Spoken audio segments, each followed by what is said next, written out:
This is the White Sage Tarot for messages for March 28th. Got the Queen of Swords. The Queen of Swords is complex.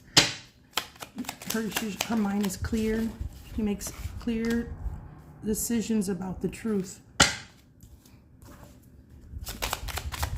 Decisions to collaborate with a team for the Ten of Pentacles.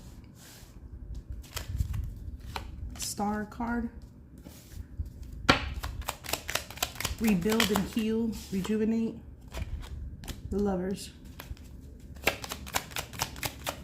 Partnership, choices, union, relationship. Tower.